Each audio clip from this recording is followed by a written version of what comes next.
उत्तर प्रदेश में योगी आदित्यनाथ के शपथ ग्रहण समारोह के लिए सोनिया गांधी, अखिलेश यादव को भाजपा ने दिया न्योता। जी दोस्तों, आपको बता दें कि यूपी में प्रचंड जीत के बाद अब योगी आदित्यनाथ एक बार फिर से सीएम पद की शपथ उत्तर प्रदेश में लेने जा रहे हैं। वे होली के बाद 21 मार्च को उत्तर प्रदेश में शपथ ले सकते हैं। इस शपथ समारोह को भव्य बनाने की भाजपा ने पूरी तैयारी कर ली है। लखनऊ के अटल बिहारी वाजपेयी इकाना क्रिकेट स्टेडियम में यह समारोह रखा जाएगा। बताया जा रहा है कि शपथ समारोह में 45,000 लोग शामिल हो सकते हैं। 200 से ज्यादा वीवीआईपी की एक लिस्ट भी भाजपा ने तैयार कर ली है। खबर है कि योगी के शपथ समारोह में विपक्षी नेताओं को भी निमंत्रण दिया जाएगा। सोनिया गांधी, प्रियंका गांधी, राहुल गांधी, मुलायम सिंह यादव, अखिलेश यादव, मायावती समेत विपक्ष के कई नेताओं को यह निमंत्रण भाजपा की तरफ से भेजा जाएगा।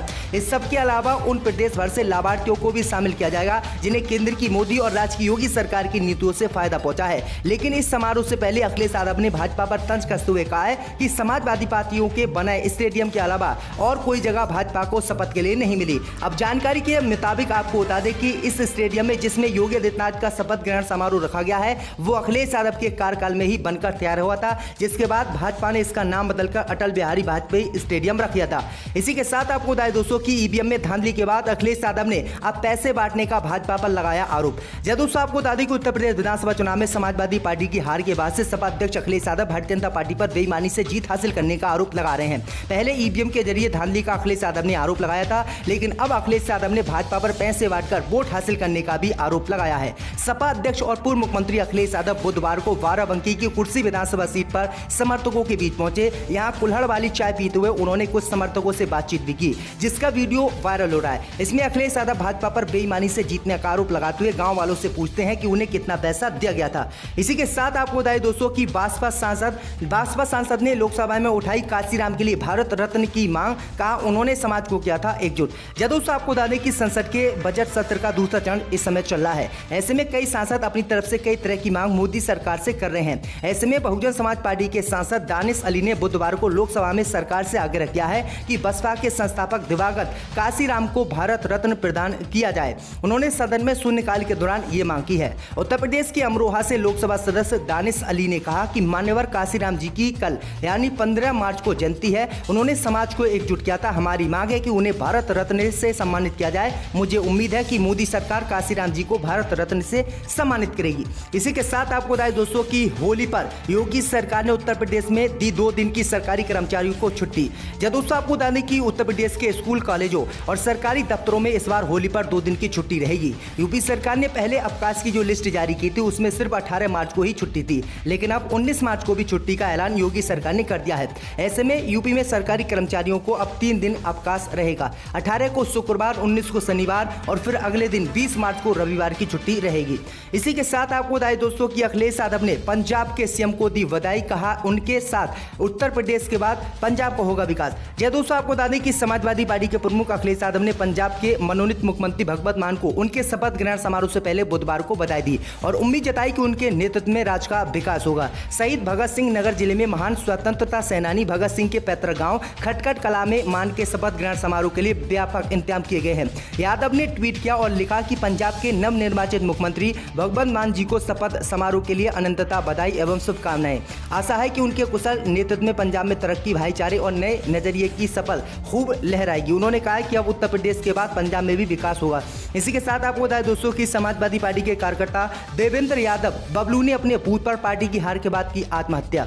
दोस्तों, आपको बता दें कि 40 वर्षीय देवेंद्र ने मंगलवार को खुद को सिर में गोली मार ली है और उनके परिवार के सदस्य उसे मधोगंज के सामुदायिक स्वास्थ्य केंद्र ले गए, जहां डॉक्टर ने उसे मृत घोषित कर दिया। पारिवारिक सूत्रों के अनुसार देवेंद्र पार्टी की हार से बेहद परेशान थे और स्थानीय लोग उनका काफी मजाक बना रहे थे। देवेंद्र ने स्पष्ट रूप से अपने गाँव से पार्टी के उम्मीदवार की जीत सुनिश्चित करने की जिम्मेदारी ली थी, लेकिन उम्मीदवार के लिए समर्थन हासिल करने में वह विफल रहे।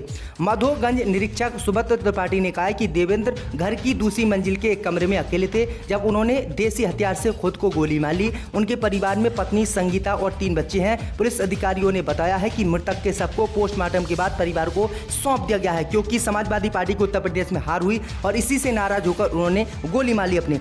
इसी के साथ आपको बताएं दोस्तों कि काशी में मुस्लिम महिलाओं ने खेली होली, देश को दिया एकता का संदेश।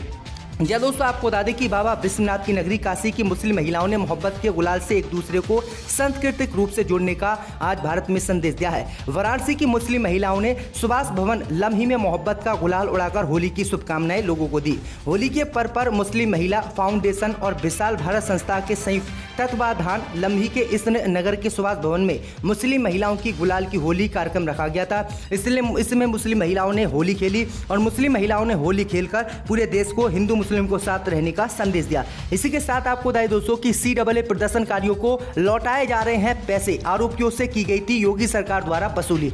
या दोस्तों आपको बता दें कि उत्तर प्रदेश सरकार द्वारा 2019 में नागरिकता संशोधन कानून के विरोध के दौरान राज्य में सार्वजनिक संपत्ति को हुए नुकसान पर जारी वसूली नोटिस वापस लेने के कुछ दिन बाद कानपुर जिला प्रशासन ने आरोपी व्यक्तियों से वसूले गए जुर्मानों को वापस करने की प्रक्रिया शुरू की है, जिनके खिलाफ विरोध प्रदर्शन में शामिल होने के आरोप में मामला दर्ज किया गया था। विरोध प्रदर्शन के दौरान सार्वजनिक और निजी संपत्ति को हुए नुकसान के लिए जुर्माना योगी सरकार ने इनसे वसूला था। इसी क्रम में मंगलवार को कानपुर जिला प्रशासन ने 6 लोगों को इसके चेक सौंपे हैं। बता दें आपको कि लगभग 3 करोड़ रुपया योगी सरकार ने मुसलमानों से उत्तर प्रदेश में वसूला था। अब 3 करोड़ रुपया उत्तर प्रदेश की योगी सरकार उन्हीं सभी लोगों को वापस कर रही है। इसी के साथ आपको बताएं दोस्तों की सपा ने जारी की 18 MLC प्रत्याशियों की लिस्ट।